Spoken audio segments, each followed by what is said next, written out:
And ഇവിടെയുള്ള എല്ലാവരെയും ഒന്ന് സ്വാഗതം ചെയ്യാം. ബിക്കോസ് ഈ ഒരു മൂവി നമ്മളിലേക്ക് എത്തിക്കുന്നത് പൃഥ്വിരാജ് പ്രൊഡക്ഷൻസും അതുപോലെ തന്നെ ലിസ്റ്റിൻ ചേട്ടനും കൂടിയാണ്. സോ ലിസ്റ്റിൻ ചേട്ടൻ, I think I will call you for ഒരു ഫസ്റ്റ് സ്പീച്ച്, ഒരു വെൽക്കം, എല്ലാവർക്കും ഒന്ന് ജസ്റ്റ് ഒരു വെൽക്കം പറയാനും അതുപോലെ തന്നെ കടുവനെ കുറിച്ചൊന്ന് പറയാനും വേണ്ടിയിട്ട് I think I will start with Listin ചേട്ടൻ.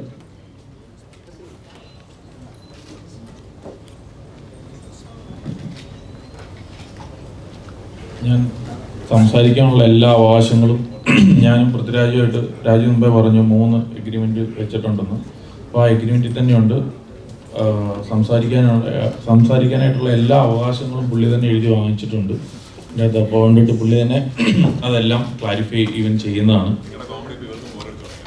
അല്ല, അതാണ്. അപ്പോൾ അതിൽ നിന്നങ്ങ് തുടങ്ങാമെന്ന് ഓർത്തിട്ടാണ്. അപ്പോൾ ഇങ്ങനെയൊരു സിനിമ, ഇപ്പോൾ ഞാൻ കുറേയധികം സിനിമകൾ നിർമ്മിച്ചിട്ടുണ്ട്. അപ്പോൾ ഇതുവരെ നിർമ്മിച്ച സിനിമകളിൽ ഏറ്റവും ബഡ്ജറ്റ് കൂടിയ ഒരു സിനിമയാണ്. കാര്യം എന്താണെന്ന് ചോദിച്ചാൽ ഏറ്റവും കൂടുതൽ ഫൈറ്റുകൾ, ഷാജോന്റെ സിനിമയായിരുന്നു പക്ഷെ അത് മാറി, ഫൈറ്റുകൾ കൂടുതലുണ്ട്. അതുപോലെ തന്നെ ഒത്തിരി ആർട്ടിസ്റ്റുകളുണ്ട്, ഒത്തിരി ദിവസം ഷൂട്ട് ചെയ്ത സിനിമയാണ്. അതുപോലെ തന്നെ ഈ കോവിഡിൻ്റെ ഒരു ഏറ്റവും പീക്ക് ടൈമിൽ സ്റ്റാർട്ട് ചെയ്തൊരു സിനിമയാണ്. അപ്പോൾ അതുകൊണ്ടിട്ട് കുറേ ഷെഡ്യൂളുകൾ എടുത്തിട്ടുണ്ട്. അപ്പോൾ ഇത് നമ്മൾ മാർക്കറ്റ് ചെയ്യുന്നതാണെങ്കിൽ തന്നെ ആദ്യം ഈ പാൻ ഇന്ത്യൻ എന്താണ് സംഭവം എന്ന് അറിയാൻ വേണ്ടിയിട്ട് തന്നെ നമ്മൾ ഹൈദരാബാദിൽ, ബാംഗ്ലൂർ, ചെന്നൈയിൽ എല്ലായിടത്തും പോയി തന്നെ നമ്മൾ ഇതിൻ്റെ അകത്ത് ഒരു പങ്കാളിയായിട്ടുണ്ട്. ഇതൊന്ന് മലയാള ഇൻഡസ്ട്രി ഒന്ന് ഡെവലപ്പ് ചെയ്യാൻ വേണ്ടിയിട്ട്. കാര്യം നമ്മൾ മറ്റു ലാംഗ്വേജിൽ നിന്ന് വരുന്ന സിനിമകൾ ഇവിടെ എടുക്കുകയും വിതരണം ചെയ്യുകയൊക്കെ ചെയ്യുന്നു, അതിന് ക്ലാപ്പടിക്കുന്നു, അതിനൊരു ഭയങ്കര ഇനിഷ്യൽ ഉണ്ടാവുന്നു. അപ്പം നമ്മുടെ, അതായത് ഈ റിയലിസ്റ്റിക് സിനിമകളാണ് കൂടുതൽ ഇവൻ എടുത്തുകൊണ്ടിട്ടിരിക്കുന്നത്. അപ്പം അതൊന്നും മാറി രാജുവിന് തന്നെ പേടിയാണ് ചില സമയത്ത്. ഇതെന്താണ് നമ്മൾ ചെയ്ത് കഴിഞ്ഞാൽ ഇവര് അങ്ങനെ ആ അർത്ഥത്തിൽ തന്നെ എടുക്കുമോ എന്നുള്ളത് തന്നെ. ഞാൻ പറഞ്ഞു, രാജുവിന് ധൈര്യം കാട്ടിയാലേ ഉള്ളൂ മറ്റുള്ളവർക്ക് കൂടെ ഇപ്പം ഇവന് ഇത് ചെയ്യാനായിട്ട് ഇവൻ പറ്റുള്ളൂ, നമുക്ക് ചെയ്യാം എന്നുള്ള ഒരു തീരുമാനത്തിലാണ് ഇത് ചെയ്തത്. കാര്യം എന്താണെന്ന് വെച്ചാൽ രാജുവിന്റെ മനസ്സിൽ ഇപ്പോഴും ഉണ്ട്, നമ്മൾ ഇതൊക്കെ കാട്ടി കഴിഞ്ഞു കഴിഞ്ഞാൽ മറ്റുള്ളവർക്ക് ഇഷ്ടപ്പെടുമോ എന്നുള്ളൊരു തോന്നലാണ്. പിന്നെ രാജുവിന്റെ ഒരു തീരുമാനം അറിയാലോ, കൂവെങ്കിൽ കൂവട്ടെ, കുഴപ്പമില്ല, നമുക്കത് ഇതല്ല ഇതിന്റെ അപ്പുറവും കണ്ടിട്ടുള്ളതാണ് എന്നുള്ള ലെവലിലാണ് രാജു ഇരിക്കുന്നത്. സോ അതുകൊണ്ടിട്ട് കടുവയിൽ നമ്മളൊരു വീണ്ടും ഒരു പരീക്ഷണം നടത്തുകയാണ്. സോ ഇതിൻ്റെ അകത്ത് ഒരുപാട് ആർട്ടിസ്റ്റുകളുണ്ട്. ഇപ്പം ഇനി ഷാജി ചേട്ടൻ വന്നിട്ടില്ല, ജിനു വന്നിട്ടില്ല. അപ്പം അവരെല്ലാം ഇപ്പോഴും ഇതിൻ്റെ വർക്കുകൾ തീർന്നിട്ടില്ല, അതുകൊണ്ടിട്ടാണ് വരാത്തത്. പിന്നെ വിവേക് ഒബ്രോയ് ഈ സിനിമയിൽ രാജുവിനെ പോലെ തന്നെ ഏറ്റവും കൂടുതൽ ഡെഡിക്കേറ്റഡ് ആയിട്ട് അഭിനയിച്ച അല്ലെങ്കിൽ പാർട്ടിസിപ്പേറ്റ് ചെയ്ത ഒരാളാണ് ഞാൻ. നമ്മൾ സിനിമയിലൊക്കെ ഇപ്പം പറയാം, എല്ലാവരും വന്നിട്ട് അഭിനയിച്ച് കഴിയുമ്പോൾ ബിഫോർ ഡബിങ്ങിന് മുമ്പ് പൈസയൊക്കെ വാങ്ങിച്ചുകൊണ്ടിട്ട് പോകുന്നവരാണ് എല്ലാവരും. കാര്യം അത് കഴിഞ്ഞ് കഴിഞ്ഞാൽ അവർക്കൊരു കോൺഫിഡൻസ് ഇല്ല, അതുകൊണ്ടിട്ട്. പക്ഷെ വിവേക് ഒബ്രോയിനെ സംബന്ധിച്ച് അഭിനയിച്ച് കഴിഞ്ഞിട്ടാണ് കംപ്ലീറ്റ് തീർന്നു കഴിഞ്ഞിട്ടാണ് ഫുൾ പൈസ പോലും ഇവൻ വാങ്ങിച്ചത്. അപ്പം അതൊക്കെ നമ്മളെ സംബന്ധിച്ചൊരു വണ്ടറിങ് ആണ്. ഇപ്പം ഷാജോണിനൊക്കെ ചിലപ്പോൾ സംശയമുണ്ട്. കാര്യം ഷാജോൺ പറഞ്ഞെന്തോ ഒരു പിടിയില്ലെങ്കിൽ ചിലപ്പോൾ കിട്ടിയില്ലെങ്കിലോ എന്ന് ഓർത്ത് തന്നെ എന്തെങ്കിലുമൊക്കെ സ്ഥലം വാങ്ങലുണ്ട്, ഫ്ലാറ്റ് വാങ്ങലുണ്ട്, ഫ്ലാറ്റ് മെയിൻ്റനൻസ് ഉണ്ട് എന്നൊക്കെ പറഞ്ഞിട്ട് നമ്മളിൽ നിന്ന് വാങ്ങും. അപ്പം അതുകൊണ്ടിട്ട് ഒരു ഡിഫറെൻ്റ് അനുഭവമായിരുന്നു from Vivek Oberoi. No problem. So അതുകൊണ്ടിട്ട് എല്ലാവർക്കും ഒരു ബിഗ് താങ്ക്സ് പറയാണ്. നിങ്ങളുടെ എല്ലാം വലിയ സപ്പോർട്ട്, അനുഗ്രഹം, പ്രാർത്ഥന, ഹെൽപ്പ് ഒക്കെ ഈ സിനിമയ്ക്ക് ആവശ്യമാണ്. കാര്യം ഈ സിനിമ നിങ്ങൾക്ക് ഒട്ടും കൊള്ളത്തില്ലെന്ന് ഫീൽ ചെയ്യുകയാണെങ്കിൽ നിങ്ങൾ നെഗറ്റീവ് തന്നെ എഴുതിക്കുള്ളൂ. പക്ഷേ നമുക്കൊരു പൂർണ്ണ വിശ്വാസമുണ്ട് ഈ സിനിമ ഒരു ബോറടിപ്പിക്കുന്ന സിനിമയായിരിക്കത്തില്ല, ഒരു കൈയടിപ്പിക്കുന്ന സിനിമയാണെന്നുള്ളൊരു ഇത് കണ്ടതിൻ്റെ സ്ഥിതിക്ക് നമ്മൾ 2-3 പ്രാവശ്യം കണ്ടു, പലരെ കൊണ്ടിട്ട് കാണിച്ചു, എന്തെങ്കിലും അഭിപ്രായം ഉണ്ടോ അല്ലെങ്കിൽ മോശമായിട്ടുള്ള നിങ്ങൾക്ക് ഏതെങ്കിലും ഭാഗം ഉണ്ടെങ്കിൽ പറയാൻ പറഞ്ഞിട്ട് അങ്ങനെ പല ആൾക്കാർ ഇത് കണ്ടു. എല്ലാവർക്കും ഭയങ്കരമായിട്ട് ഇഷ്ടപ്പെട്ടു. ഒരു 2 മണിക്കൂർ 30 മിനിറ്റ്സ് ഈ സിനിമയുണ്ട്. എല്ലാവർക്കും ഇഷ്ടപ്പെടുന്ന ഒരു സിനിമയാണ് എന്നാണ് എൻ്റെ ഒരു പൂർണ്ണമായ വിശ്വാസം, അല്ലെങ്കിൽ ഈ സിനിമ കണ്ടവരുടെ ഒരു വിശ്വാസം. അതിൻ്റെ ഒരു ബലത്തിൽ തന്നെ പറയട്ടെ. അതുകൊണ്ടിട്ടാണ് നമ്മൾ ഈ നമ്മൾ മാക്സിമം തിയേറ്ററുകൾ തന്നെ റിലീസ് ചെയ്യുന്നുണ്ട്. ഇപ്പം തന്നെ നമുക്ക് ഒരു 350 തിയേറ്ററുകളോളം നമ്മൾ റിലീസ് ചെയ്യുന്നുണ്ട്. തിയേറ്ററുകാർ തന്നെ ചോദിക്കുകയാണ് ഈ സിനിമ നമുക്ക് വേണമെന്ന്. കാര്യം അവർക്കും ഒരു പ്രതീക്ഷ കൊടുക്കാനായിട്ട് ഇതുവരെയുള്ള പബ്ലിസിറ്റി ആയിക്കോട്ടെ, ഈ സിനിമയുടെ വന്ന ടീസർ ആയിക്കോട്ടെ അല്ലെങ്കിൽ ടീസറുകളായിക്കോട്ടെ, ഒക്കെ ഒരു ഇംപ്രഷൻ ക്രിയേറ്റ് ചെയ്തിട്ടുണ്ട്. ഞങ്ങളുടെ ഒരു വിശ്വാസം ആ ഇംപ്രഷന് ഒത്ത് അല്ല അതിന് മേളിലൊരു സിനിമ തരാനായിട്ട് പറ്റും. ഷാജി ചേട്ടൻ തന്നെ എന്നോട് പറഞ്ഞു, ആക്ച്വലി ഞാൻ വന്ന് വലുതായിട്ട് പറയുന്നില്ല, ഇവന്മാർ മിക്കവാറും എനിക്ക് ട്രോളാൻ ചാൻസ് ഉണ്ട്, അപ്പോൾ അതുകൊണ്ടിട്ട് ഞാൻ വന്ന് കമൻ്റ് അടിക്കുന്നില്ല, സിനിമ കണ്ടു കഴിഞ്ഞിട്ട് പറയാം, ഇതാടാ ഞാൻ എടുത്തു വെച്ച സിനിമ എന്ന് പറയാനായിട്ട് ആഗ്രഹിക്കുന്ന ഒരാളാണ് ഷാജി ചേട്ടൻ. അതുകൊണ്ടിട്ട് എല്ലാവരുടെയും വരാത്തവരുടെയും പേരിലുള്ള ഒരു താങ്ക്സ് ഇവൻ പറയുന്നു. Thank you. Thanks a lot. ഇവരുടെ രണ്ടുപേരുടെ അസോസിയേഷൻ നോക്കിക്കഴിഞ്ഞാൽ എനിക്ക് തോന്നുന്നു വിമാനം, അത് കഴിഞ്ഞ് ഇപ്പോൾ like we had driving licence, Janaganamana, ഇപ്പൊ കടുവ, ലൈക്ക് ഒക്കെ ഹിറ്റിൽ നിന്ന് ഹിറ്റിലേക്ക് വെച്ച് കയറിക്കൊണ്ടിരിക്കുമ്പോൾ ഇതൊരു മൾട്ടി ലിംഗ്വൽ ഒരു 5 ലാംഗ്വേജസിൽ ഒരു അടിപൊളി റിലീസ് വരുന്നു. ആൻഡ് ഇത് കഴിഞ്ഞ് അടുത്ത മൂവി നോക്കുവാണെങ്കിലും Gold is coming like on the way for Onam release അല്ലേ. അപ്പോൾ we are all waiting for that. Onam release ആയിരിക്കും എന്ന് പ്രതീക്ഷിക്കുന്നു. ഹോപ്പ്ഫുള്ളി. അൽഫോൺസ് ഇപ്പോഴും പ്രവർത്തനത്തിലാണ്. ഓക്കെ. ആൻഡ് എനിക്ക് തോന്നുന്നു അത് കഴിഞ്ഞ് ഈ ഒരു അസോസിയേഷൻ, ഒരു പ്രൊഡക്ഷൻ അസോസിയേഷനിൽ ചെന്ന് നിൽക്കുന്നത് ഇപ്പോൾ സെൽഫിയുടെ ഷൂട്ട് കഴിഞ്ഞു എന്ന് കേട്ടു, റൈറ്റ്? ലൈക്ക് അതും അക്ഷയ് കുമാർ സാർ ആൻഡ് അബ്രാൻ അഷ്മി രണ്ടുപേരും ഒരുമിച്ച് വരുന്നു, അതിന്റെ ഷൂട്ട് കഴിഞ്ഞു. സോ കരൺ ജോഹറിന്റെ ധർമ്മ പ്രൊഡക്ഷൻസുമായിട്ടുള്ള ഒരു അസോസിയേഷൻ വന്നു. സോ ഇങ്ങനെ ഒരു ലെവലിൽ നിൽക്കുമ്പോൾ ഈ ചോദ്യം പൃഥ്വിരാജിനോടാണല്ല, ലിസ്റ്റിനോടാണ് ഈ ഒരു ചോദ്യം. അക്ഷയ് കുമാർ ഇന്നലെ വൈകിട്ടോട് വിളിച്ചുള്ളൂ, എപ്പോഴാണ് അടുത്ത സിനിമ എന്ന് ചോദിച്ചു. അതിന്റെ പറഞ്ഞോ എപ്പോഴാണ് അടുത്ത സിനിമ? ഞാൻ പറഞ്ഞു ഈ വർഷം എപ്പോ വേണേലും ചെയ്യാൻ നോ പ്രോബ്ലം എന്നുള്ള രീതി പറഞ്ഞു. ആണല്ലോ. ഓക്കെ. ലിസ്റ്റിന്റെ ചോദ്യം ഇതാണ്, വളരെ സിമ്പിൾ ആണ്. പൃഥ്വിരാജ് സുകുമാരൻ ലിസ്റ്റിൻ ചേട്ടന്റെ ഭാഗ്യമാണോ അതോ ലിസ്റ്റിൻ ചേട്ടൻ പൃഥ്വിരാജ് സുകുമാരന്റെ ഭാഗ്യമാണോ? പൃഥ്വി ഇപ്പൊ സമ്മതിക്കത്തില്ല, പക്ഷെ മനസ്സിൽ പറയുന്നുണ്ട്, എടാ നീയാടാ എന്റെ ഭാഗ്യം, നീയാടാ എന്റെ ഭാഗ്യം എന്ന് പറയുന്നുണ്ട്. ആണോ? ഓക്കെ.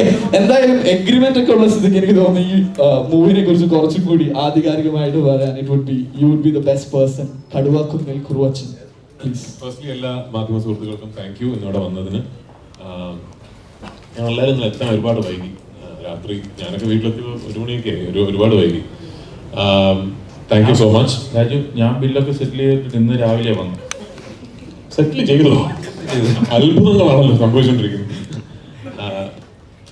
ഈ കടുവ എന്ന് പറയുന്ന സിനിമയുടെ തിരക്കഥ ഞാൻ 2019 തുടക്കത്തിൽ എപ്പോഴാണ് എൻ്റെ സ്ക്രിപ്റ്റ് ഞാൻ കേൾക്കുന്നത്. ഞാൻ ആദ്യം കേൾക്കുന്നത് തന്നെ ആഡം ജോന്റെ സമയത്ത് ജിനു എന്നോടൊരു കഥ പോലെ ഇങ്ങനെ ഒരു തോട്ട് പറഞ്ഞിരുന്നു. അതിനുശേഷം ജിനു എൻ്റെ അടുത്തൊരു ഫുള്ളി റിട്ടൺ സ്ക്രിപ്റ്റ് ആയിട്ടാണ് വരുന്നത്. 2019 ബിഗിനിങ്ങിൽ എപ്പോഴാണ് എൻ്റെ സ്ക്രിപ്റ്റ് കേട്ടത്. അന്ന് 3 വർഷങ്ങൾക്ക് മുമ്പ് ഇതിന്റെ സ്ക്രിപ്റ്റ് കേട്ടപ്പോൾ ആദ്യം എനിക്ക് തോന്നിയത് തന്നെ കുറെ നാളായില്ല ഇങ്ങനൊരു സാധനം കേട്ടിട്ട് എന്നുള്ളതാണ്. കാരണം നമ്മൾ ആ സമയത്ത് ചെയ്തുകൊണ്ടിരിക്കുന്നതും അടുത്ത ചെയ്യാൻ പോകുന്നതും മലയാളത്തിൽ കൺസിസ്റ്റന്റ് ആയി വന്നുകൊണ്ടിരിക്കുന്നതും എല്ലാം നമുക്കറിയാവുന്ന പോലെ വളരെ റിയലിസ്റ്റിക് ആയിട്ടുള്ള മനോഹരമായ സിനിമകൾ നമ്മുടെ ഒരു നല്ല ഫേസ് ആണ്. പക്ഷെ ഈ ഒരു ജോണർ, ഇത്തരത്തിലുള്ള ഒരു സിനിമകൾ മാത്രം സംഭവിക്കാതിരിക്കുന്നുണ്ടോ നമ്മുടെ ഇൻഡസ്ട്രി എന്നുള്ള ചിന്ത അന്നേ എനിക്ക് ഉണ്ടായിരുന്നു. എനിക്ക് തോന്നുന്നു 3 വർഷങ്ങൾക്ക് ശേഷം കടുവ റിലീസാകുന്ന സമയമാകുമ്പോൾ ഒരുപാട് സിനിമാ സ്നേഹികൾ ഷെയർ ചെയ്യുന്ന ഒരു സെന്റിമെന്റ് ആണ് അതല്ലേ. നമ്മുടെ ഇൻഡസ്ട്രിയിൽ ഈ മാസ് ആക്ഷൻ എന്റർടൈനേഴ്സ് ഉണ്ടാകുന്നില്ല, നമ്മുടെ ഇൻഡസ്ട്രിയിൽ ആ ജോണർ എവിടെയോ നമ്മൾ കൈവിട്ടു പോകുന്നു എന്നുള്ളൊരു തോന്നൽ. അപ്പൊ ആ ഒരു ഫൊഗോട്ടൺ ജോണറിന്റെ ഒരു അവേക്കനിങ് ആകട്ടെ ഈ സിനിമ എന്നുള്ളതാണ് എൻ്റെ ഏറ്റവും വലിയ ആഗ്രഹം. ഇത് ഒരു 90കളുടെ തുടക്കത്തിൽ പാലാ കാഞ്ഞിരപ്പള്ളി ബെൽജിൽ നടക്കുന്ന ഒരു കഥയാണ്, ഒരു നാടൻ അടിപ്പടം ആണ്. അപ്പൊ ഞാൻ ഇതിന്റെ സ്ക്രിപ്റ്റ് കേട്ടുകൊണ്ടിരുന്നപ്പോൾ ഫുൾ എന്റെ മനസ്സിലേക്ക് വന്ന്, നമ്മൾ ഈ സ്ക്രിപ്റ്റ് കേൾക്കുമ്പോൾ ഈ ചില കണ്ട സിനിമകളുടെ റെഫറൻസസും ഓർമ്മകളും ഒക്കെ നമ്മുടെ മനസ്സിലേക്ക് വരുമല്ലോ. അപ്പൊ എന്റെ മനസ്സിലേക്ക് അങ്ങനെ ഓടിയെത്തിയ, നമ്മൾ ചെറുപ്പകാലത്ത് തിയേറ്ററിൽ പോയി ഫസ്റ്റ് കണ്ട് കൈയടിച്ച ലാലേട്ടന്റെയും മമ്മൂക്കയുടെയും സുരേഷ് ചേട്ടന്റെ ഒക്കെ സിനിമകൾ ഇങ്ങനെ മനസ്സിലേക്ക് ഓടിയെത്തിയപ്പോൾ അതിൽ ഭൂരിഭാഗവും ആക്ച്വലി ഷാജിയേട്ടന്റെ സിനിമകളെ കുറിച്ചാണ് ഞാൻ ചിന്തിച്ചത്. അങ്ങനത്തെ മേക്കിംഗ്, അങ്ങനത്തെ ടേക്കിങ്സ്, അത്തരത്തിലുള്ള ക്യാമറ മൂവ്മെന്റ്സും ഒക്കെ. അപ്പൊ അതുകൊണ്ടാണ് ഈ സ്ക്രിപ്റ്റ് കേട്ട് കഴിഞ്ഞപ്പോൾ ഞാനാണ് ആദ്യം ഷാജിയേട്ടനെ വിളിച്ചത്. അദ്ദേഹം വിളിച്ചിട്ട്, ഷാജിയേട്ടൻ ഒരു സ്ക്രിപ്റ്റ് ഞാൻ കേട്ടു. അന്ന് 2019 തന്നെ അദ്ദേഹം മലയാളത്തിൽ ഒരു സിനിമ ചെയ്തിട്ട് എനിക്ക് ഓർമ്മ ശരിയാണ് 6-7 വർഷങ്ങളായിരുന്നു. ഞാൻ പറഞ്ഞു, ഈ ഒരു സ്ക്രിപ്റ്റ് കേട്ടിട്ട് ഇതാണ് ഷാജിയേട്ടനെ തിരിച്ച് മലയാളത്തിലേക്ക് ഒരു തിരിച്ചുവരവായിട്ട് കാണേണ്ട സിനിമ എന്ന് തോന്നുന്നുണ്ടെങ്കിൽ ഇത് ഷാജിയേട്ടൻ ചെയ്യണം. ഷാജിയേട്ടൻ ചെയ്താൽ ഇതിൽ ഞാൻ അഭിനയിക്കാം, ഞാനിത് നിർമ്മിക്കുകയും ചെയ്യാം, എൻ്റെ സുഹൃത്ത് ലിസ്റ്റിനുമായിട്ട് ചേർന്ന് നിർമ്മിക്കുകയും ചെയ്യാമെന്ന് ഞാൻ പറഞ്ഞിരുന്നു. ഷാജിയേട്ടൻ സ്ക്രിപ്റ്റ് വായിച്ചു, അദ്ദേഹത്തിന് ഭയങ്കര ഇഷ്ടപ്പെട്ടു. അങ്ങനെയാണ് ഇതൊരു ഷാജി കൈലാസ് സിനിമയായി മാറുന്നത്. ഇന്ന് എനിക്ക് ഏറ്റവും വലിയ സന്തോഷം, ഇത് 100% ഒരു ഷാജി കൈലാസ് സിനിമയാണ്. ഷാജിയേട്ടൻ നമ്മൾ എല്ലാവരും ഇഷ്ടപ്പെട്ട, കാണാൻ ആഗ്രഹിക്കുന്ന ഒരു ഷാജി കൈലാസ് സിനിമ കാണാൻ പണ്ട് നമ്മൾ തിയേറ്ററിൽ പോകുമ്പോൾ എന്തൊക്കെ കാണണമെന്ന് ആഗ്രഹിച്ചായിരുന്നു പോയത്, അതെല്ലാം കാണാൻ സാധിക്കുന്ന ഒരു സിനിമയാണ് കടുവ എന്നാണ് എൻ്റെ ഒരു പ്രതീക്ഷ. എനിക്ക് ഈ സിനിമ വർക്കാകണമെന്ന് വലിയ ആഗ്രഹമുണ്ട്. സ്വാഭാവികമായിട്ടും ഞാൻ അഭിനയിച്ച സിനിമ ആയതുകൊണ്ടും നിർമ്മിച്ച സിനിമ ആയതുകൊണ്ടും. പക്ഷെ അതിലുപരി എനിക്ക് തോന്നുന്നു ഈ സിനിമ വർക്കായാൽ ചിലപ്പോൾ ഇനിയും നമ്മുടെ ഇൻഡസ്ട്രിയിൽ at least once in a while ഇത്തരത്തിലുള്ള ഈ മാസ് മസാല ആക്ഷൻ എന്റർടൈനേഴ്സും ഉണ്ടാകും എന്നൊരു പ്രതീക്ഷ എനിക്കുണ്ട്. ഒരു റെക്കറിംഗ് നറേറ്റീവ് ആണ് നമുക്കിടയിൽ. ഈ നല്ല ആക്ഷൻ സിനിമകൾ കാണണമെങ്കിൽ അല്ലെങ്കിൽ നല്ല മാസ് എന്റർടൈനേഴ്സ് കാണണമെങ്കിൽ അന്യഭാഷാ ചിത്രങ്ങൾ കാണണം എന്നുള്ളത്. ആ നറേറ്റീവ് നമുക്ക് നിർത്തണം. മലയാളത്തിലും അത്തരം സിനിമകൾ വേണം. നമ്മൾ സൃഷ്ടിക്കുന്ന മനോഹരമായ റിയലിസ്റ്റിക് ആയിട്ടുള്ള ഇന്റലക്ച്വൽ ആയിട്ടുള്ള സോഷ്യലി റിലവന്റ് ആയിട്ടുള്ള സിനിമകൾക്കിടയിൽ ഇത്തരം സിനിമകൾക്കും ഒരു സ്പേസ് ഉണ്ടാകണം എന്നാണ് എൻ്റെ അഭിപ്രായം. അപ്പോഴാണ് ഒരു ഇൻഡസ്ട്രി ഫുള്ളി മൾട്ടി ഫെസറ്റഡ് ആകുന്നത്. സോ അതാണ് എൻ്റെ ഒരു പ്രതീക്ഷയും ആഗ്രഹവും. നിങ്ങളുടെ എല്ലാവരുടെയും അനുഗ്രഹവും പ്രാർത്ഥനയും ഈ സിനിമയ്ക്ക് ഇപ്പോൾ ഉണ്ടാകണം എന്ന് ഞാൻ അഭ്യർത്ഥിക്കുന്നു. Once again thank you for being here. Thank you lot അജുടെ. ആൻഡ് ഈ ഒരു ലൈക്ക് ആക്ഷൻ മാസ് മൂവി അല്ലെ, ഇപ്പോൾ വൺ സൈഡിൽ പൃഥ്വിരാജ് ആണെങ്കിൽ the other side if you say it's a war, the other side should be like super strong. അപ്പൊ അത്ര strong ആയിട്ടുള്ള ഒരു സൈഡാണ് അപ്പുറത്ത് ചിരിച്ചുകൊണ്ടിരിക്കുന്ന ഒരു മുഖം, right? And how is that? എനിക്ക് തോന്നി നമ്മൾ ഈ മലയാള സിനിമകളിൽ ഏറ്റവും ഇൻട്രസ്റ്റിംഗ് കാര്യമെന്ന് മറ്റ് ഭാഷകളിൽ നമ്മൾ അവരോട് സംസാരിക്കുമ്പോൾ അവർ പറയുന്ന റൈറ്റിംഗ് ആണ്. നമ്മളിപ്പോൾ ഒരു മാസ് ആക്ഷൻ എന്റർടൈനർ മൗണ്ട് ചെയ്യുമ്പോൾ പോലും നമ്മൾ വളരെ കൺവീനിയന്റ് ആയിട്ടുള്ള വളരെ സൽഗുണ സമ്പന്നനായ ഒരു നായകനും എല്ലാ കുഴപ്പങ്ങളും ഉള്ളൊരു വില്ലനും അത്തരത്തിലുള്ള ഒരു നെറേറ്റീവ് അല്ല നമ്മുടെ സിനിമകൾക്ക് ഉണ്ടാകാറുള്ളത്. കടുവയിലും ആ ഗുണമുണ്ട്. ഞാൻ തമാശയ്ക്ക് എപ്പോഴും പറയും, സച്ചി തുടങ്ങി വെച്ച ഈ ഒരു മെയിൽ ഈഗോ ബേസ്ഡ് സിനിമകളുടെ ട്രിലജിയാണ് ഞാൻ കടുവയിൽ കംപ്ലീറ്റ് ചെയ്യുന്നത്. കാരണം ഡ്രൈവിംഗ് ലൈസൻസും അയ്യപ്പനും ഘോഷിയും കടുവയും. ഇപ്പൊ കടുവയുടെയും പ്ലോട്ടിന്റെ കോർണർ സ്റ്റോൺ എന്ന് പറയുന്നത് രണ്ട് വ്യക്തിത്വങ്ങൾ തമ്മിലുള്ള ഒരു ഈഗോ ഇഷ്യൂ ആണ്. വളരെ ചെറിയൊരു സാധനമാണത്. ഇവർ രണ്ടുപേരും ഒരു മേശയ്ക്ക് അപ്പുറം ഇപ്പുറം ഇരുന്ന് സംസാരിച്ചാൽ 5 മിനിറ്റിൽ തീരാവുന്ന ഒരു ഇഷ്യൂ ആണത്. പക്ഷെ രണ്ടുപേരുടെയും പേഴ്സണാലിറ്റി എന്താന്ന് വെച്ചാൽ അത് വേണ്ട, ഞാൻ അങ്ങനെ ഇപ്പോ അവനെ പോയി കണ്ട് സോറി പറയുന്നില്ല എന്ന് പറഞ്ഞ് തുടങ്ങി ഇതിങ്ങനെ വലുതായി കടുവയെ സംബന്ധിച്ചിടത്തോളം കുറച്ച് കഴിഞ്ഞതൊരു സ്റ്റേറ്റ് മെഷീനറിയും സ്റ്റേറ്റ് ഗവൺമെന്റും പോലീസ് ഫോഴ്സും എല്ലാവരും ഇൻവോൾവ് ആകുന്ന ഒരു വലിപ്പത്തിലേക്ക് അത് വളരുന്നൊരു പ്രവണതയാണ് കടുവയുടെ കഥയുടെ. മാത്രമല്ല അയ്യപ്പനും കോശിയും എന്നൊക്കെ പറഞ്ഞ സിനിമകൾ വളരെ റൂട്ടഡ് ആയി റിയലായി ഡ്രമാറ്റിക് അല്ലാത്ത രീതിയിൽ അവതരിപ്പിച്ച സിനിമയാണ്. കടുവ അങ്ങനെയല്ല. കടുവ എല്ലാ സിനിമാറ്റിക് ലിബർട്ടീസും എടുത്ത ഒരു മെയിൻ സ്ട്രീം മാസ് ആക്ഷൻ എന്റർടൈനറിന്റെ സിനിമാറ്റിക് ലാംഗ്വേജിൽ പറയുന്ന ഒരു കഥയാണ്. അപ്പൊ ഇതില് ഒരാൾ നല്ലവൻ മറ്റൊരാൾ മോശക്കാരൻ എന്നുള്ള ഒരു വേർതിരിവല്ല. ഈ രണ്ടുപേർക്കും ശരികളും തെറ്റുകളും ഉണ്ട്. രണ്ടുപേരും ഈ കഥയുടെ പല ഭാഗങ്ങളിലായി തെറ്റുകളും ശരികളും ചെയ്തിട്ടുണ്ട്. അപ്പൊ രണ്ടുപേരും ഈക്വലി പവർഫുൾ ആയിരിക്കണം എന്ന് ഈ സ്ക്രിപ്റ്റിൽ തന്നെയുണ്ട്. ഈ രണ്ടും ഈക്വൽ ഫോഴ്സസ് ആണ്. ഒരു immovable object meeting an unstoppable force എന്ന് പറയുന്ന പോലെ രണ്ടുപേരും ഈക്വൽ ഫോഴ്സസ് ആണെന്നുള്ളൊരു തോന്നൽ കാണുന്ന ആൾക്കാർക്ക് ഉണ്ടാകണം എന്നുള്ളത് ഈ സ്ക്രിപ്റ്റിൽ തന്നെയുണ്ട്. അപ്പൊ അതിന് ഞങ്ങൾ കാസ്റ്റിംഗ് ഓപ്ഷൻസിനെ പറ്റി ആലോചിച്ചപ്പോൾ ഞാനാണ് വിവേകിന്റെ പേര് ആദ്യം സജസ്റ്റ് ചെയ്തത്. വിവേകിന്റെ പേര് പറഞ്ഞ ഉടനെ എല്ലാവരും ഇമ്മീഡിയറ്റ്ലി അയ്യോ മൂപ്പര് വന്നാൽ ഉഗ്രനായിരിക്കും, മൂപ്പരെ ഞാൻ കൊണ്ടുവരുമല്ലോ. അങ്ങനെയാണ് ഞാൻ വിളിച്ച് you have to come and do this for me എന്ന് പറഞ്ഞു. ഞങ്ങൾ ലൂസിഫർ മുതൽ വലിയ സുഹൃത്തുക്കളാണ്. നമ്മള് ഇൻഫാക്ട് അങ്ങനെ എപ്പോഴും സംഭവിക്കാറില്ല. നമ്മളൊരു സിനിമ ചെയ്തിട്ട് ഒരു റിലേഷൻഷിപ്പ് തുടങ്ങി അത് സിനിമയ്ക്ക് വെളിയിലും ആ റിലേഷൻഷിപ്പ് കൊണ്ടു നടക്കുക എന്ന് പറയുന്നത് doesn't happen with every one after every film. But Vivek and me are now truly, we share a bond beyond cinema. Our families know each other. അപ്പോൾ ഞാൻ വിളിച്ചിട്ട് ഞാൻ വേറെ ചോദ്യമൊന്നും വേണ്ട, ഇത്രയും വരണമെന്ന് പറഞ്ഞു. ഈ പറയുന്ന പോലെ നിങ്ങൾ കാണുന്ന പോലെ അല്ല ആക്ച്വലി. വിവേകിന് സിനിമയ്ക്ക് വെളിയിൽ ഒരുപാട് തിരക്കുകളുള്ള ഒരാളാണ്. അതെനിക്ക് പേഴ്സണലി അറിയാവുന്നതുകൊണ്ട് സോ അതെനിക്ക് പേഴ്സണലി അറിയാവുന്ന ഒരാളായതുകൊണ്ട് വിവേക് ആ സമയം കണ്ടെത്തി എനിക്ക് വേണ്ടി ഇത്രയും പ്രശ്നങ്ങൾ സ്റ്റോപ്പേജസും വീണ്ടും ഷെഡ്യൂളുകളും ഒക്കെ ആ ഒരു സിനിമയ്ക്ക് ഓരോ പ്രാവശ്യവും സമയം കണ്ടെത്തി എനിക്ക് വേണ്ടി സിനിമ ഒന്ന് ചെയ്തു എന്ന് പറയുന്ന എത്ര വലിയൊരു എഫേർട്ട് ആയിരുന്നു എന്നുള്ളത് മറ്റാരേക്കാളും എനിക്കറിയാം. I will forever be thankful to him for that. ഇതിലെ ജോസഫ് ചാണ്ടി എന്ന് പറയുന്ന കഥാപാത്രം വിവേക് ഓബ്രോയ് എന്ന നടൻ ചെയ്തു എന്നത് 100% ഈ സിനിമയ്ക്കാണ് ഗുണം ചെയ്തിരിക്കുന്നത്. ആൻഡ് ഇന്നും വിവേകിനെ ഡയറക്റ്റ് ചെയ്തൊരു ഡയറക്ടർ എന്ന നിലയ്ക്ക് I can confidently say is nowhere near fully explored as an actor. So he's like more to be explored. Absolutely. Okay, so let's see like what he gotta say. Vivek Oberoi, what do you have to say? Like it was like आपका पहला movie जो था that was with Mohanlal sir, right? In company. And then you did a movie with both of them, Prithviraj and Mohanlal sir and Lucifer. And now we are with Prithviraj sir for this movie. So how was the experience and what do you have to say about this movie on an all over thing? The experience was horrible. No, I love Prithvi. I think he's a phenomenal powerhouse of talent.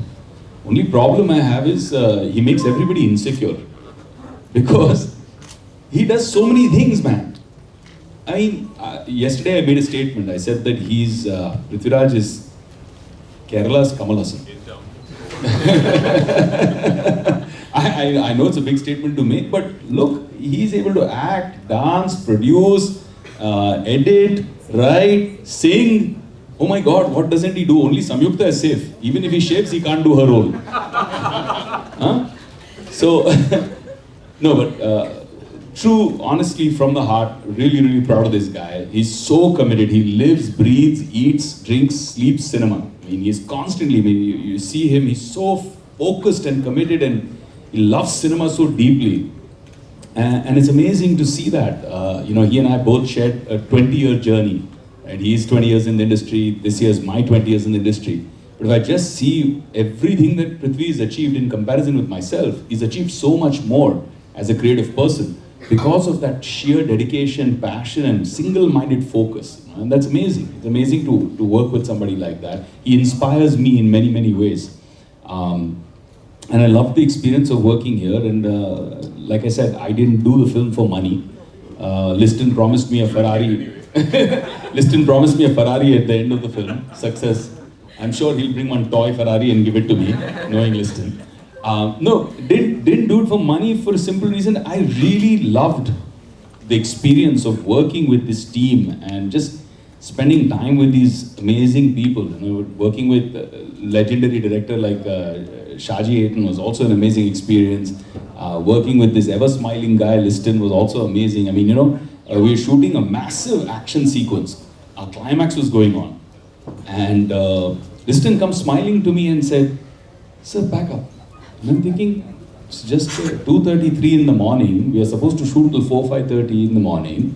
Why is he saying back up? And he's smiling. He says, "Go, sir, no problem, sir. Tomorrow we'll shoot."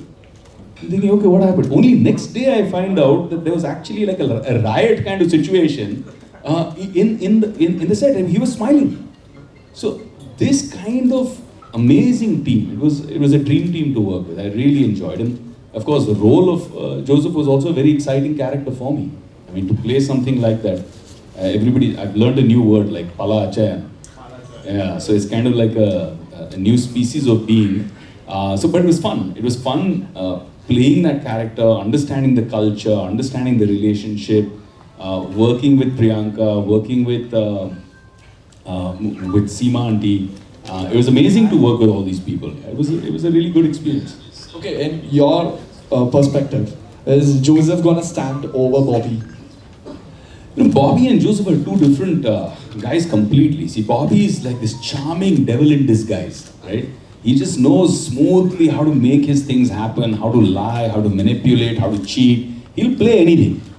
Joseph is actually the other end of the spectrum. So if you look at Kurvacha is larger than life. Kurvacha is rough. Kaduva is very local. Joseph is the opposite. Joseph is dignified, educated, classy, well-traveled. He lives in Trivandrum also, comes back home also. He has the authority and the power that kind of authority gives him, that uniform gives him. He's a good cop. He's an honest cop. He's a good Christian who loves to go, to church every Sunday. He's a pillar of his community. He's a good father, good husband, wonderful son.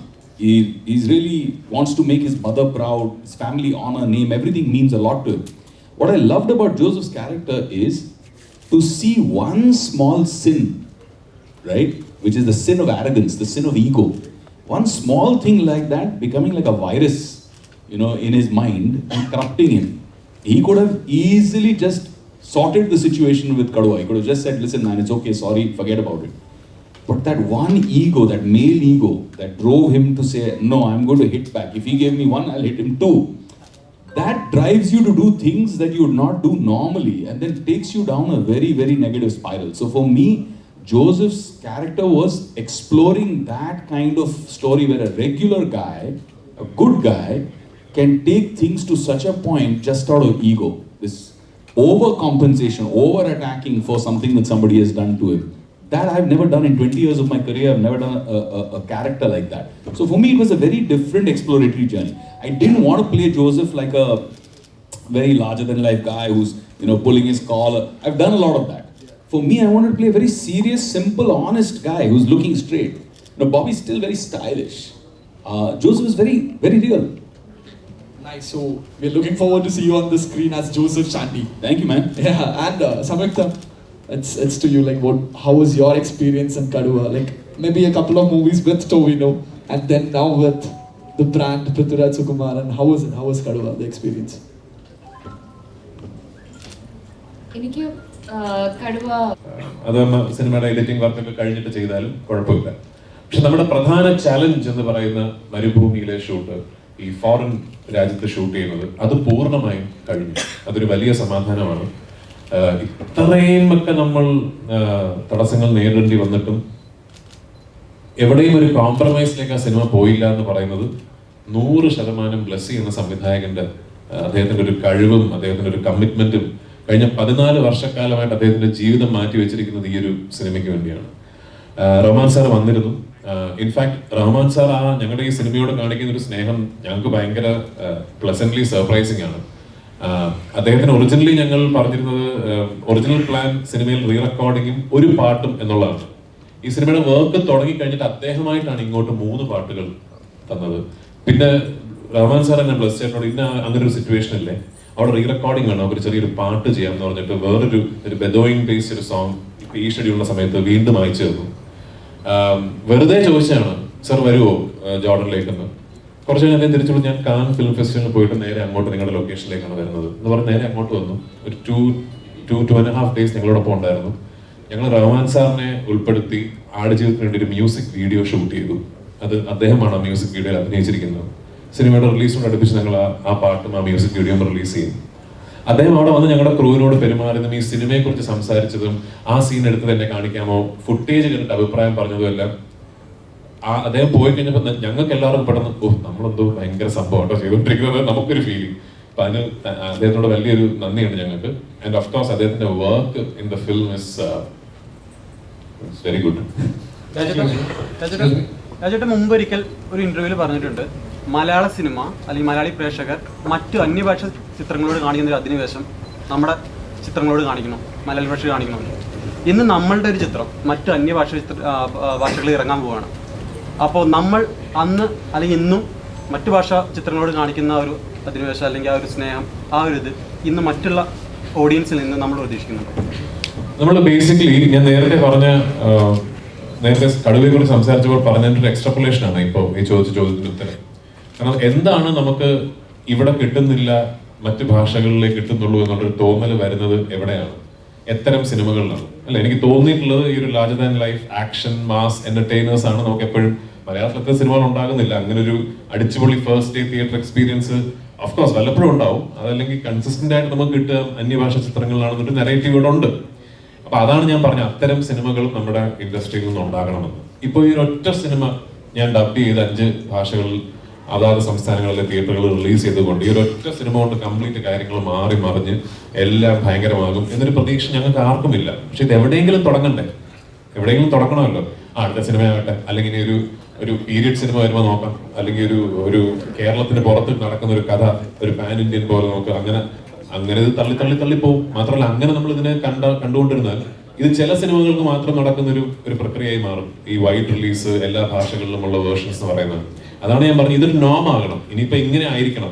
എന്റെ ആഗ്രഹം ഇനി എല്ലാ വലിയ മലയാള സിനിമകളും എല്ലാ major metro സിറ്റീസിലും പോയിട്ട് ഇങ്ങനെ publicity meeting എല്ലാം നടത്തി ലാസ്റ്റ് വന്ന് ഇവിടെ ഒരു ക്ലൈമാക്സ് നമ്മുടെ സുഹൃത്തുക്കളോടൊപ്പം നമ്മുടെ മാധ്യമ സുഹൃത്തുക്കളോടൊപ്പം ഇവിടെയാണ് പ്രീ റിലീസ് ഒരു ഇവന്റ് എന്ന് പറഞ്ഞാൽ അങ്ങനെയാണ് എന്റെ ആഗ്രഹം. അങ്ങനെയാണ് എന്റെ സിനിമകൾക്ക് മാത്രമല്ല എല്ലാ സിനിമകൾക്കും അങ്ങനെ ആയിരിക്കും ഞാൻ ആഗ്രഹിക്കുന്നു. അങ്ങനെ ആവട്ടെ.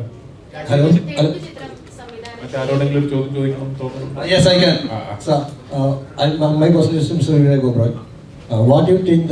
Nowadays, South Indian movies are getting more response. Okay. What do you think? As a Bollywood actor, what do you think? The change is happening slowly. We are getting more response and audience. What is your opinion about the South Indian film industry as now? No, it's amazing. I'm really, really happy for all my friends, my family in South India for the success that they're achieving. And the quality of Southern cinema has always been amazing. I truly believe that technicians from the South, directors, writers, DOPs, they have been not just in a best in India class, but world class. And I'm really, really happy that they're getting pan-India national recognition. People are enjoying their stories because I truly believe that emotion has no language. If you can connect with people and they enjoy the story, it's amazing. And OTT, I think, is making the world smaller. Because suddenly you and I are sitting here and watching a Korean show called Squid Game. And we're both loving it and writing about it, right? It has nothing to do with either Malayali culture or Punjabi culture or any kind of Indian culture. And yet, we are connecting with it because it's a great story and it's well told. I think that is making the world a smaller space, and I'm looking forward to the time where we remove the geographical boundaries and start to collaborate a lot more.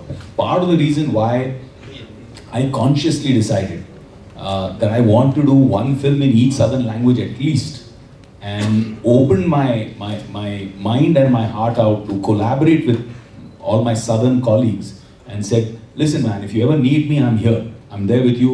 Forget about money, forget about everything else. I really want to be a part of your cinema also and build that relationship. And I've really enjoyed between these two films my association with Malayalam cinema, and I'm looking forward to doing a lot more. We are happy, sir. Such a great actor cooperating with us. It's very happy to us also. Thank you for the love. Thank you so much. Listin എടുത്താണ്. Listin ഇവിടെ. ലിസ്റ്റായി ഇപ്പോൾ ഈ പറഞ്ഞ പോലെ നേരത്തെ പറഞ്ഞ ഏറ്റവും ലിസ്റ്റിൻ നിർമ്മിച്ച സിനിമയിൽ ഏറ്റവും പണം മുടക്ക് കൂടുതലുള്ള സിനിമയാണെന്ന് ലിസ്റ്റിൻ പറഞ്ഞു. അത് നമ്മൾ സിനിമ കണ്ട് നമ്മൾ പ്രേക്ഷകർ വിലയിരുത്തുകയും ചെയ്യും ആ സിനിമ അത്രമാത്രം പണം മുടക്കിയിട്ടുണ്ടെന്ന്. മറ്റൊരു കാര്യം, ലിസ്റ്റിൻ ഈ ലൊക്കേഷനിൽ പല ദിവസങ്ങളും ലിസ്റ്റിൻ പങ്കെടുത്താണ്. പല വിവാദങ്ങളും ലൊക്കേഷനിൽ ഉണ്ടായതാണ്. അവിടെ ഒരു സമരം നടന്നിരുന്നു, ലൊക്കേഷനിലേക്ക് ഒരു മാർച്ച് നടന്നിരുന്നു, അതോടൊപ്പം തന്നെ കോടതിയുമായി വലിയൊരു പോരാട്ടം നടത്തി. അങ്ങനെയാണ് ഈ സിനിമ റിലീസ് നിൽക്കുന്നത്. അത് എങ്ങനെയാണ്, ആ ഒരു പോരാട്ടം എങ്ങനെയാണ് കാണുന്നത്? കോടതിയിൽ നിന്നൊരു വിധിയുടെ കാര്യം ഉണ്ടായി, കോടതിയിൽ നിന്നൊരു സ്റ്റേ വന്നിരുന്നു. അത് കോടതിയിൽ ഇപ്പം നിങ്ങൾക്ക് അനുകൂലമായി എന്ന് പറയുന്നു, അവർ പറയുന്നു അനുകൂലമായിട്ടില്ല എന്ന്. വീണ്ടും അവർ ഈ കോടതിയിൽ പോകുന്നു, ഇരുന്നാൽക്കൂടെ കോടതിയിൽ പോകുന്നു എന്ന് പറയുന്നു. അതെങ്ങനെയാണ് കാണുന്നത്? അല്ലല്ല, അതൊരു എക്സ്പീരിയൻസ് ആയിരുന്നു. ഇതിനു മുമ്പ് ഞങ്ങൾ വിമാനം ചെയ്യുമ്പോഴും ഇങ്ങനെ ഒരു എക്സ്പീരിയൻസ് ഉണ്ടായിരുന്നു, ബേബി എന്ന് പറയുന്ന സിനിമയായിട്ടുള്ള. അപ്പോൾ അതുകൊണ്ടിട്ട് അത് വലിയൊരു പ്രശ്നമായിട്ട് തോന്നിയില്ല. പക്ഷെ ഇതൊരു പ്രോസസ്സാണ്. ഒരാൾ കേസ് കൊടുക്കുന്നു, നമ്മൾ അതിനെ അഗൻസ്റ്റ് ആയിട്ട് ഈവൻ കൊടുക്കുന്നു. കുഴപ്പമില്ല, പരിപാടികളെല്ലാം ഓൾമോസ്റ്റ് സ്മൂത്തായിട്ട് തീർന്നിട്ടുണ്ട് അല്ലേ? ഈ അവിടെ ഉണ്ടായിരുന്നത് നിങ്ങളിപ്പോ ലൊക്കേഷൻ എല്ലാം പൃഥ്വിരാജുള്ളപ്പോൾ നിങ്ങൾ അവിടെ രണ്ടുപേരും ഉണ്ടാകുമ്പോൾ കുറെ രസകരമായ അനുഭവം ഉണ്ടായിട്ടുണ്ട്. അതിൽ ഏറ്റവും ഓർത്തെടുക്കാൻ പറ്റിയ ഒരു അനുഭവം എന്തായിരിക്കും പൃഥ്വിരാജുമായിട്ട് അവിടെ ഉണ്ടായ രസകരമായ അനുഭവം? അല്ല, ഇതിന്റെ ഒരു ക്ലൈമാക്സ് ഷൂട്ട് ചെയ്തുകൊണ്ടിട്ടിരിക്കുമായിരുന്നു കോട്ടയത്ത്. അപ്പോൾ എന്താണെന്ന് വെച്ചാൽ ആ ക്ലൈമാക്സ് ഒരു 8-9 ദിവസമായിരുന്നു പ്ലാൻ ചെയ്തത്. അത് പക്ഷേ ഒരു 14-15 ദിവസത്തോളം പീവിന് പോയി. അതുകൊണ്ടിട്ട് ഒത്തിരി ക്രൗഡ് ഉണ്ടായിരുന്നു. 10,000 ജൂനിയർ ആർട്ടിസ്റ്റുകൾ, പിന്നെ പള്ളി പെരുന്നാൾ, അങ്ങനത്തെ ഒത്തിരി പരിപാടികളുണ്ടായിരുന്നു. അപ്പം ഇതിങ്ങനെ മാറിപ്പോയിട്ടുണ്ട്. മുമ്പേ ഫെബ്രുവരി തന്നെ പറഞ്ഞ പോലെ നമ്മളിങ്ങനെ ഇടയ്ക്ക് ഷൂട്ട് ചെയ്യും, പിന്നെ അതങ്ങനെ എന്തെങ്കിലും ഒരു കാരണവശാൽ അത് നിന്നു പോവും, പിന്നെ വീണ്ടും അത് നെക്സ്റ്റ് ഡേ ഷൂട്ടാണ്. അപ്പോൾ അങ്ങനെ ഡേറ്റ്സ് തള്ളിപ്പോയപ്പോൾ ഫെബ്രുവരിക്കും ഡേറ്റ് ഇല്ല. രാജുവിനാണെങ്കിലും ഇത് തീർത്തിട്ട് ആടുജീവിതത്തിന്റെ കേട്ട് പറഞ്ഞുകൊണ്ടിട്ടിരിക്കുന്നു, അങ്ങനത്തെ പ്രശ്നങ്ങളുണ്ട്. അപ്പം ഞാനവിടെ നമ്മൾ ക്ലൈമാക്സ് ഷൂട്ട് ചെയ്യുക, വലിയ സെറ്റപ്പ് അവിടെ ഉണ്ട്, പള്ളി പെരുന്നാൾ, ആളുകൾ, കടകൾ, അങ്ങനത്തെ ഉള്ള കാര്യങ്ങളെല്ലാം. അപ്പം എന്താണെന്ന് വെച്ച് കഴിഞ്ഞാൽ അവിടെ നമ്മൾ ഈ പോത്തുകൾ, പന്നിക്കൂട്ടങ്ങളൊക്കെ ഇപ്പം ഇവനുണ്ടായിരുന്നു. അപ്പോൾ 100-500 പന്നികൾ വന്നു കഴിഞ്ഞപ്പം ഇവൻ പറഞ്ഞ് എടുത്തുകൊണ്ട് പോകാൻ പറഞ്ഞു. അവിടെ ഉള്ളവർ തന്നെ അതിന് തന്നെ ഭയങ്കര മണമായിരുന്നു. അതുകൊണ്ടിട്ട് അത് എടുത്തുകൊണ്ട് പോകാൻ പറഞ്ഞു. ഈ പോത്തെന്ന് പറഞ്ഞു കഴിഞ്ഞാൽ ഭയങ്കര വലുപ്പമുള്ള പോത്താണ്. അപ്പോൾ എന്താണെന്ന് വെച്ചാൽ അതിങ്ങനെ ഒത്തിരി പോത്തുകളുണ്ട്. അപ്പോൾ അതിനാണെങ്കിലും ഇത് ഡെയിലി ഭയങ്കര എക്സ്പെൻസ്. ഇതിനൊരു 1.5 ലക്ഷം രൂപ ആവും. അത്രയും പോത്തുകൾക്ക് 1.5-2 ലക്ഷം രൂപ ആവും ഭക്ഷണം തന്നെ കൊടുക്കാനായിട്ട്. അപ്പോൾ അത് കൊടുത്ത് ഇങ്ങനെ മെയിൻറ്റെയിൻ ചെയ്തുകൊണ്ടിട്ടിരിക്കുകയാണ്. അപ്പോൾ ഈ ഡേറ്റ് ഇങ്ങനെ തള്ളിപ്പോയപ്പോൾ പറഞ്ഞ്, അതായത് ഇവർക്ക് ഡേറ്റ് ഇല്ല, അതായത് ഫെബ്രുവരിക്ക് ഡേറ്റ് ഇല്ല, എനിക്ക് പോകണം ലിസ്റ്റിന്, ഇത് പെട്ടെന്ന് എൻ്റെ എടുത്തിട്ട് തീർക്കാൻ വേണ്ടിയിട്ട് പറ, എനിക്ക് വേറെ കമ്മിറ്റ്മെൻ്റ് ഉണ്ടെന്നൊക്കെ പറഞ്ഞു. അപ്പോൾ ഈ പോത്ത് തന്നവൻ പറഞ്ഞ് കൃഷ്ണൻ നാളെയും കൂടെ ഉള്ള ഈ പോത്തിന്റെ ഷോട്ട് എടുക്കുന്നില്ല. പോത്തിനോട് പറഞ്ഞു, കൃഷ്ണൻ ഈ ഞായറാഴ്ച ഇത് വെട്ടമുള്ള പോത്താണ്, നിങ്ങൾ ഷൂട്ട് ചെയ്യുകയോ ഷൂട്ട് ചെയ്തില്ലയോ. അതിൻ്റെ അത് ഞാൻ പറഞ്ഞു, എടാ നീ ഒന്നുകൂടെ വെയിറ്റ് ചെയ്യും, ഇതിനുള്ള ഭക്ഷണം നമ്മൾ എപ്പോഴും കൊടുക്കാം, നമ്മൾ തരാം. ഭക്ഷണത്തിന്റെ അല്ലേ, നിങ്ങൾ ഭക്ഷണം തന്നാലും പൈസ ഒന്നുമല്ല പ്രശ്നം, ഈ ഞായറാഴ്ച വെട്ടാൻ പോത്തില്ല, സംഗതി ഞായറാഴ്ച പോത്ത് കൊടുക്കുമെന്ന് പറഞ്ഞു. അപ്പൊ ഞാൻ ചെന്ന് ഷാജിനോട് പറഞ്ഞു, ഷാജിയുടെ ഇപ്പം വിവേബ്രോയ്ക്ക് ഡേറ്റിലായിരിക്കും, പൃഥ്വിരാജിന്റെ ഡേറ്റിലായിരിക്കും, പക്ഷെ പോത്ത് അവിടെ കിട്ടത്തില്ല. പോത്തുകാരൻ ഏതായാലും ഞായറാഴ്ച ഉണ്ടാവത്തില്ല, അതുകൊണ്ടിട്ട് നീ പോത്തിനോട് എങ്ങനെയെങ്കിലും ഒന്ന് പറഞ്ഞ് അഡ്ജസ്റ്റ് ചെയ്യാൻ പറയാം. ഞാൻ എങ്ങനെയാണ് പോത്തിന്. അപ്പൊ ഷാജിച്ചേട്ടനും ആ ഒരു ഇതിൽ നിൽക്കുവാണ്, കാര്യം എങ്ങനെയാണ് ഷൂട്ട് നടക്കുന്നത്. കാര്യം അപ്പൊ അവിടെ ചപ്പാത്തി കിട്ടിയില്ല, ഒരുത്തിന് പൂത്ത ചപ്പാത്തിയായി. ഇത് നമ്മളാണ് ചപ്പാത്തി ഉണ്ടാക്കുന്നത്, ഓരോ കടകളിൽ നിന്ന് വാങ്ങുന്നതല്ലേ. ഇതുകൂട്ടുള്ള വർത്തമാനങ്ങളുടെ ഇടയിൽ അപ്പൊ പിന്നെ ഇതിന്റെ ഇടയിൽ നമ്മൾ പ്രൊഡ്യൂസ് ചെയ്യുന്നു. വളരെ രസകരമായിട്ടുള്ള ഒരു അനുഭവമായിരുന്നു. പോത്തിനോട് കമ്മ്യൂണിക്കേറ്റ് ചെയ്യുക, ആർട്ടിസ്റ്റിനോട് കമ്മ്യൂണിക്കേറ്റ് ചെയ്യുക. ഇനി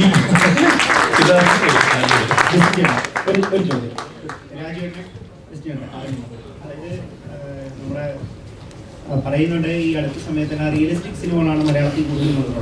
അപ്പോൾ നമ്മൾ അന്യഭാഷാ സിനിമകളിലൊക്കെ ഈ നായകൻ അമാനുഷിക കഥാപാത്രം പോലെ തല്ലുന്നു, പോലീസിനെ അടിക്കുന്നു, അങ്ങനെയൊക്കെയുള്ള കഥാപാത്രങ്ങൾ വരും.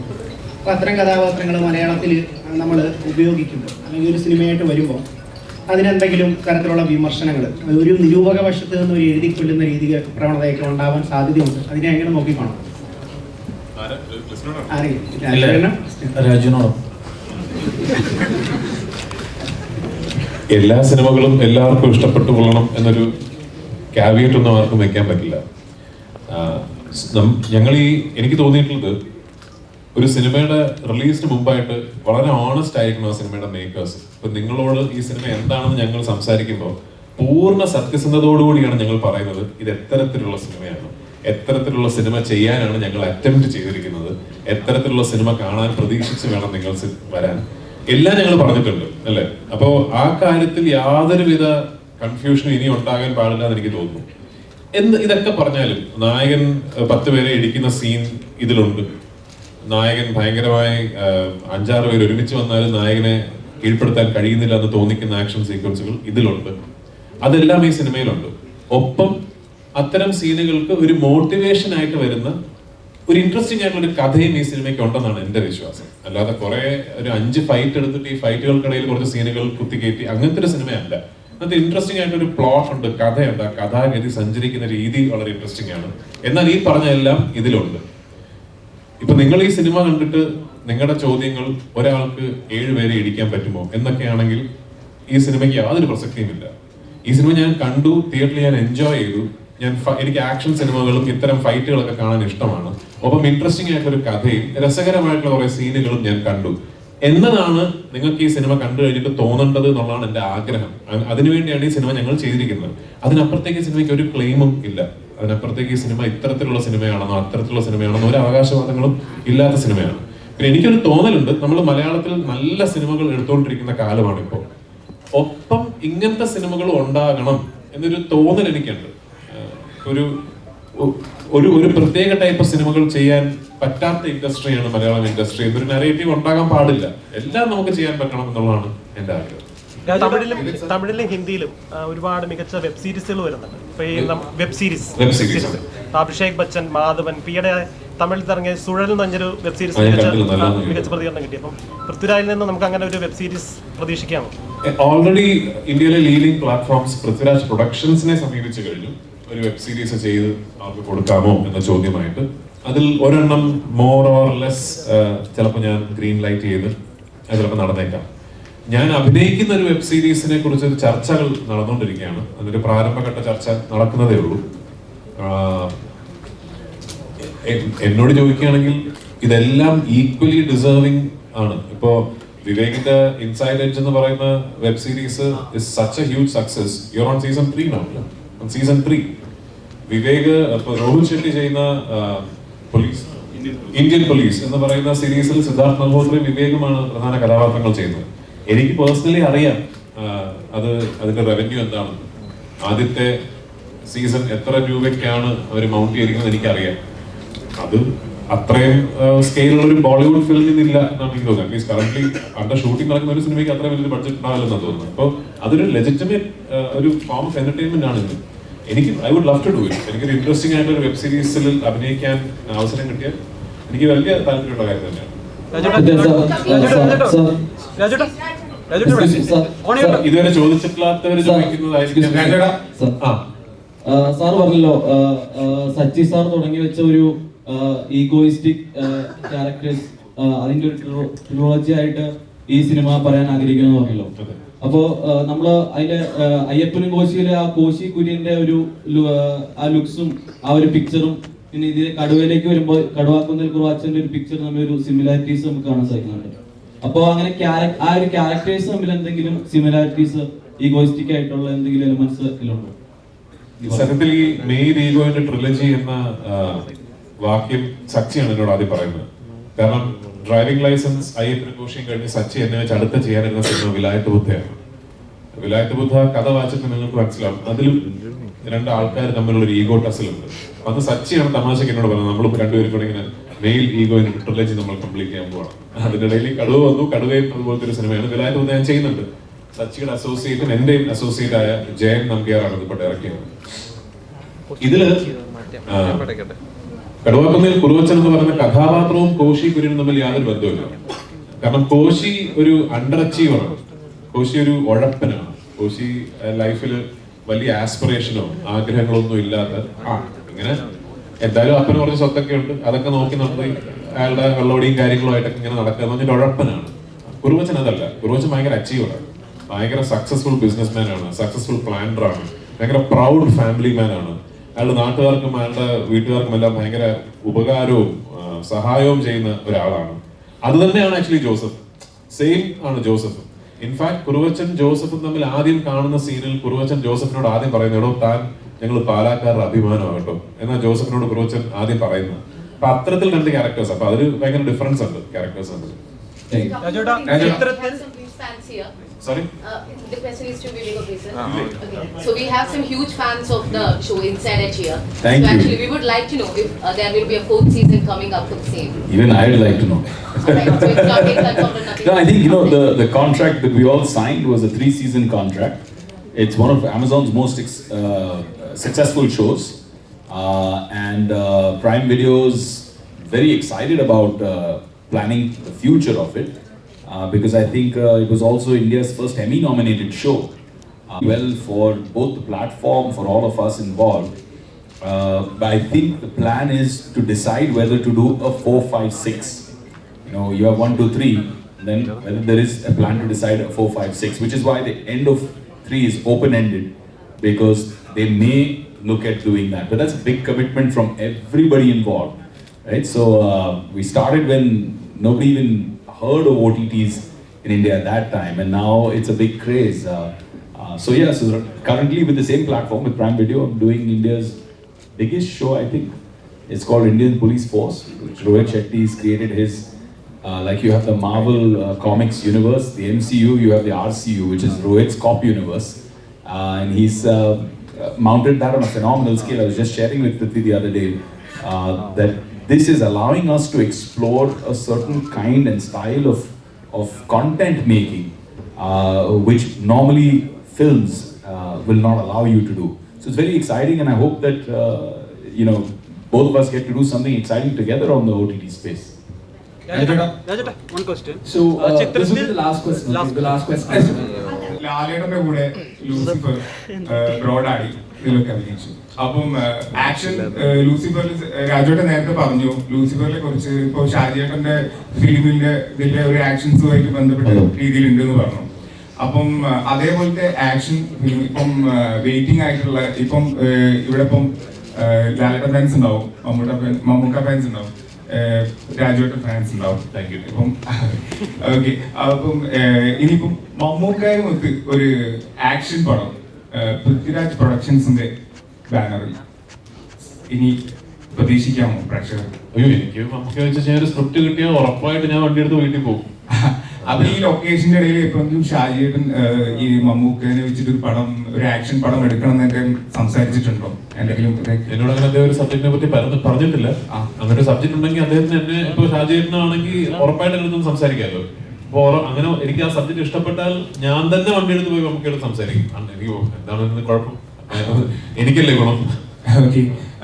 എന്തായാലും all the best for the Kaduva. Thank you so much. Release 30 നിന്ന് മാറ്റി 7-ാം തീയതി മാറ്റി. അപ്പോൾ എന്തെങ്കിലും ഈ പ്രൊമോഷന്റെ ഇതുമായിട്ട് ബന്ധപ്പെട്ട് എന്തെങ്കിലും പ്രശ്നങ്ങളോ കാര്യങ്ങളോ അല്ല, ഞങ്ങൾക്ക് ഒരു സിനിമയുടെ ലിറ്റിഗേഷൻ ഉണ്ടായിരുന്നു. അത് തീരുന്നു. പക്ഷെ ആ ലിറ്റിഗേഷൻ ബേസ് ചെയ്തിട്ട് സെൻസറിന് പോകുമ്പോൾ ഒരു പ്രോട്ടോകോൾ ഉള്ളത് ഞങ്ങൾക്ക് അറിയില്ലായിരുന്നു. അത് സെൻസറിന് ആപ്ലിക്കേഷൻ കൊടുത്തപ്പോഴാണ് ഇതിന് ഇങ്ങനെ ഒരു ഫോർമാലിറ്റി ഉണ്ടെന്ന് ഞങ്ങൾ അറിയുന്നത്. അപ്പൊ അതുകൊണ്ട് സെൻസർ ആയി. അതാണ് ചിത്രത്തിൽ ഒരു